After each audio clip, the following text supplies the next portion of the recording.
4 people on a two-wheeler who were carrying on with their business as usual met with a tragic accident. The question is, could this tragedy, just like many other in the past, have not been avoided? Viewers, here's what happened. A 40 feet tall metro pillar weighing several tons came down crashing on the road at 10:30 this morning. And while Lohit and the daughter survived with injuries, his wife and son were not so lucky. As the iron and concrete structure collapsed, Tejashwini and Vihan were crushed to death. The CCTV visuals in fact show how several people may have had a lucky escape, as multiple vehicles can be seen passing by at the time of the tragedy. Today, Times Now puts some straight questions to those who must answer. But today, all they have are condolences and compensation to offer, but no accountability. ನನಗೆ ಈಗ ತಾನೇ ನೀವು ಹೇಳಿದ ಮೇಲೆ ಸುದ್ದಿ ಗೊತ್ತು. ಅದು ವಿಚಾರಣೆ ಮಾಡ್ತೀವಿ, ಯಾಕೆ ಬಿತ್ತು ಏನು ಬಿತ್ತು ಅಂತ. ಆ ಕಾರಣನೂ ಕೇಳ್ಕೊತೀವಿ ಮತ್ತು ಅವ್ರಿಗೆ ಏನು ಪರಿಹಾರ ಕೊಡಬೇಕು ಅದು ಕೂಡ ಕೊಡ್ತೇವೆ. ಸಂಪೂರ್ಣವಾದಂಥ ಮಾಹಿತಿ ತಿಳ್ಕೊಂಡು ಮತ್ತೆ ರಿಯಾಕ್ಷನ್ ಮಾಡ್ತೀವಿ. ನನಗಿನ್ನೂ ಏನು ಗೊತ್ತೇ ಇಲ್ಲ, ನಾನು ಹೆಂಗೆ ಹೇಳಕ್ಕೆ ಹೋಗಿ. That's what I'm telling you. I told you in the beginning only that if I submit a report done internally, there will be always a question raised on that report itself. That's why we want to bring the outside element so that report whatever comes, that should not be questioned. If I submit a report tomorrow, people will say that their own internal people have submitted the report, they have manipulated the report. That's why we are taking outside agent. Will you take moral responsibility, sir? If you feel that my resignation is going to bring back that life, definitely I would. No, the people are questioning. Does India deserve this? Look at the civic apathy that Bengaluru faces every day. People are being crushed to death, killed by potholes and poisoned by toxic froth. Government lands are being encroached upon and stormwater drains have been blocked by illegal structures. Is this why successive governments were sworn into office? Is this how they repay our vote and faith with betrayal and apathy? And most importantly, have those promises made each and every year, time and again, after the tragedy unfolds, have they been fixed? See it for yourself. An under-construction metro pillar collapsed, killing 2 people and injuring 2 others in Bengaluru. Now, while of course the incident questions are being raised about the method of construction and the quality of construction, now we should also take a look at different metro construction sites across Bengaluru. We are at one such metro construction site, and you can see alongside it the road, of course. Now this is a main road alongside Tannery Road. Now this is the Tannery Road Nagavara metro line that's being constructed, and you can see the amount of potholes and how poor the condition of the road here is. Now we've seen potholes in the past lead to multiple accidents, and here you can see vehicle after vehicle as it passes through, it struggles to wade through these potholes. Now, you know, locals here say many a times there have been, you know, vehicles that have skid here. People have, you know, lost control, and even accidents have occurred. And this is not the only spot. You move across various metro construction, you know, sites in Bengaluru, and you'll see that the roads alongside it are not in the best of conditions. So the question really comes up as to where is the accountability that's going to come in. Now, when you ask the BBMP about the condition of such roads, they say because the metro is going ahead with the construction, the road gets into this poor quality. But you can see barricade has been put up. The metro construction is happening on one side, and you know the road is on the other. So what really you know is the government, or rather any of these agencies, doing to ensure that the road where the construction is not happening at least you know is hassle free for the commuters? Now, while on one hand we are seeing, you know, metro pillars collapse and people lose their lives, potholes like this have claimed multiple lives in the last year in Bengaluru. Now, more importantly, several other civic issues is leading to loss of lives or injuries to Bengalurians. Accountability at this point in time is very minimal from our officials and politicians. And while this is the ground situation, this is the reality that Bengalurians continue to face. Instead of fighting for you, ensuring your safety, the netas are busy sparring over a book depicting Congress's Siddaramaya's Tipu Sultan. From court injunctions to street protests, the outrage was swift. But why are there no protests today demanding justice for Tejashwini and Vihan? In fact, your safety isn't even a priority for them. Listen in to the BJP Karnataka chief dismissively say, forget about roads, focus on love jihad. Hard to believe? Listen in for yourself. ಹಾಗಾಗಿ ಹೇಳಿದೆ, ನೀವು ರಸ್ತೆ ಮೋರಿ ಚರಂಡಿ ಸಣ್ಣ ವಿಷಯದ ಬಗ್ಗೆ ಮಾತಾಡಬೇಡಿ. ವೇದವ್ಯಾಸ ಹೋದಾಗ ಕೈ ಎತ್ತಿಲ್ಲ, ನಳಿನ್ ಕುಮಾರ್ ನಕ್ಕಿಲ್ಲ. ನಳಿನ್ ಕುಮಾರ್ ನಕ್ಕು ನಿಮಗೇನು ಬಂಗಾರ ಸಿಗ್ತಾ ಇಲ್ಲ. ನಿಮ್ಮ ಮಕ್ಕಳ ಬದುಕಿನ ಪ್ರಶ್ನೆ ಲವ್ ಜಿಹಾದಿಯನ್ನು ನಿಲ್ಲಿಸಬೇಕಿದ್ರೆ ಭಾರತೀಯ ಜನತಾ ಪಾರ್ಟಿ ಬೇಕು. Love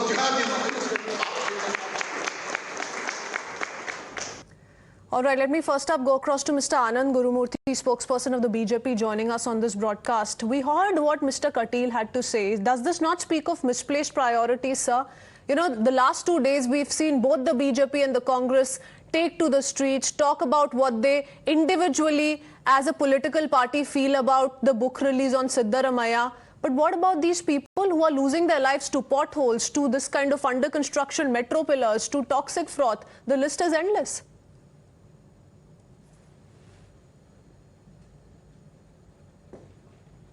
So I believe you've muted yourself. If you could please unmute yourself.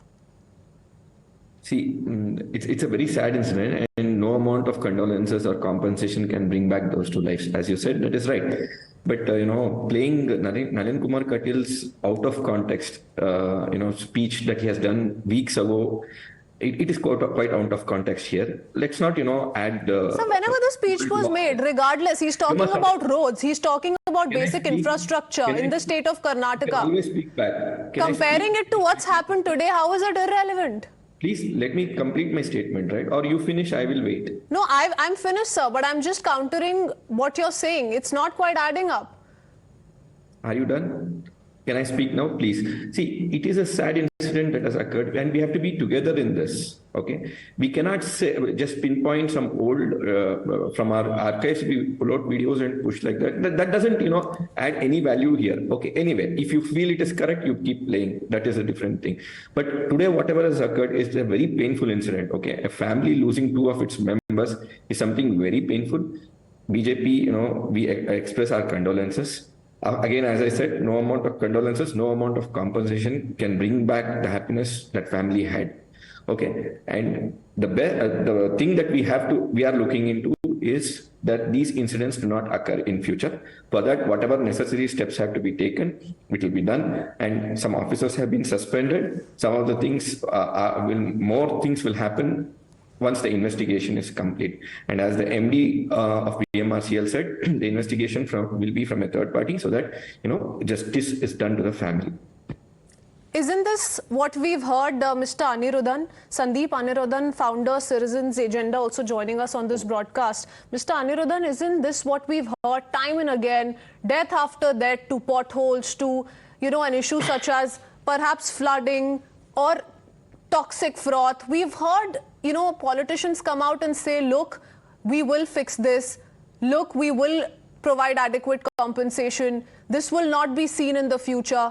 Does anything change? Has anything changed? Well, as long as we can remember, Bengaluru has always had very poor civic governance.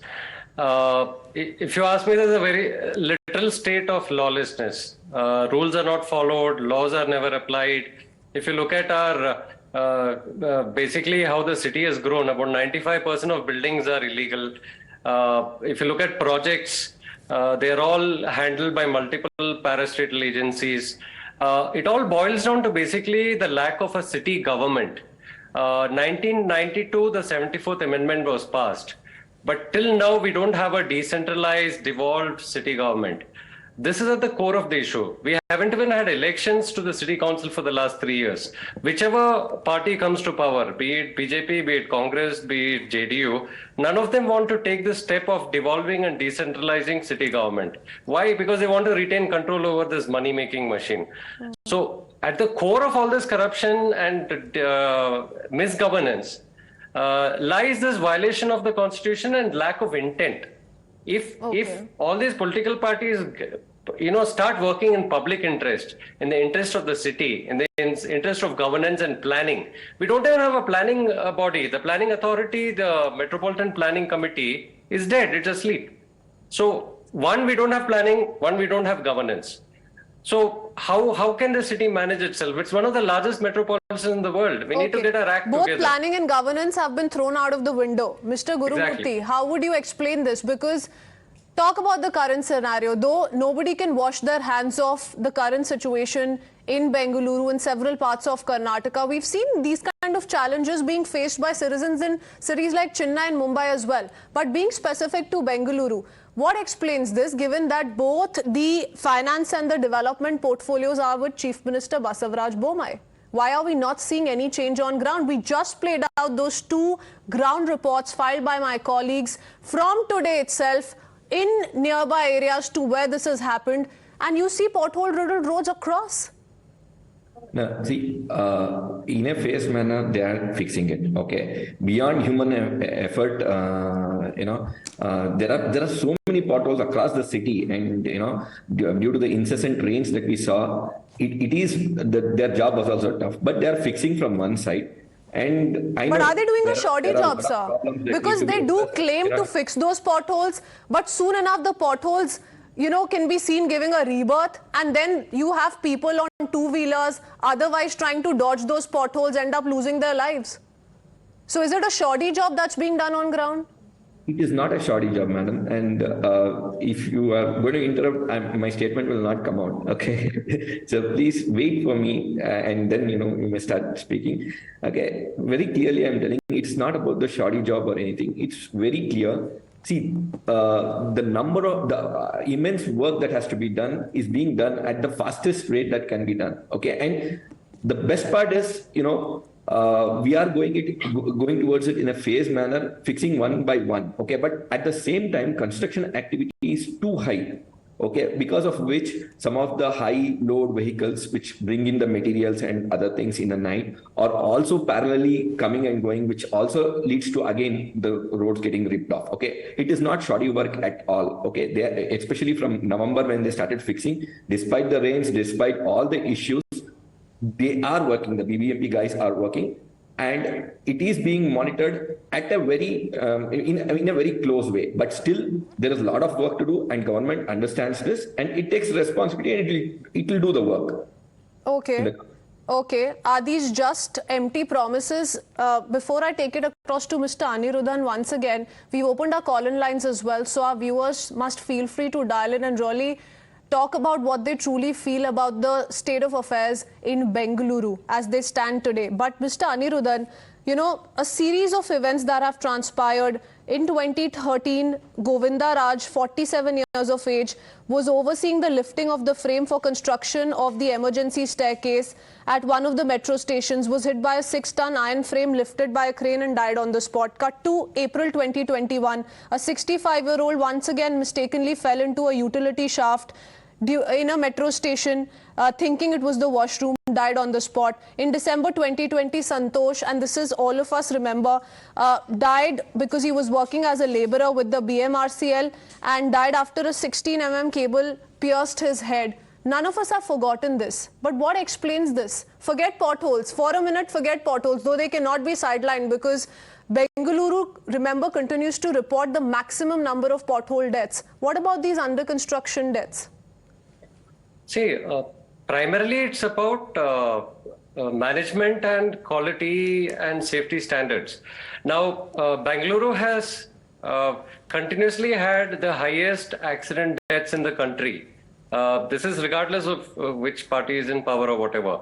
So basically there's a lack of professionalism in the way projects are executed. It is compounded by the number of agencies that are involved. You have like some 10-15 parastatals that are involved in construction activities in the city. We don't have one city government controlling them. So each of them are not answerable to the city government. They're all answerable to different state governments, central government and things like that. This is what really messes up the city. We don't have rule of law. Everybody does their own thing and there's no oversight, obviously. In this particular case, they should have had proper safety standards. They should have had barricading. They should have had monitoring, quality assessment. Yes. Now, and that's the point here, because, we're putting out the CCTV visuals as well. It's a busy stretch. That road, I believe, leads to the airport as well. And so many people within a minute could be seen passing by. Their vehicles could be seen passing by. God forbid if the casualty was greater in number. How would the government have explained it? Because the BMRCL MD conveniently said we're waiting for the technical report. But can we keep delaying it for the longest time like we have in the past? We have Raj calling us from Bengaluru. Good evening, Mr. Raj. What is your opinion? Good evening, ma'am. Basically, I feel that it is complete negligence on part of the contractor. In fact, BMRCL may not have properly overseen the work being done by Nagarjuna Construction, and that is one of the reasons why, because in such busy street, when a certain civil construction work is happening, there needs to be certain amount of precautions which need to be taken. But unfortunately, whether it's BBMP, whether it is BMRCL or Nagarjuna, I think there is absolutely no accountability. Okay. Just paying money to a family who has lost a breadwinner and also the key person of a family, that is a woman and her daughter, must be so painful for their family. There's no words which can express. Mere compensation will not do. And it doesn't explain the pain that the family today is going through. A family of 4 has been reduced to 2 in number. It's absolutely heart-wrenching. If I could also bring in Mr. Shankar calling us from Ghaziabad. Good evening, sir. Good evening, madam. Since 1947, hundreds and thousands of accidents have taken place. I want to know only one thing. When the IAS and state bureaucrats will be arrested and what the concerned minister is doing. All the 3 should be arrested and criminal charges will be framed against them. Otherwise, in a country like India, it will go on. People will forget, politicians will forget. That is my statement. Okay. So strictest of punishment for those responsible behind this kind of urban apathy is what you're saying. Thank you so much for having joined us, viewers, and thanking our guests as well. Couldn't take in a word from Mr. Subramani given the delay in connecting with him. We'll have to leave it at that. Gentlemen, it's a wrap on this edition of news. We get you more news and updates on the other side. Stay tuned.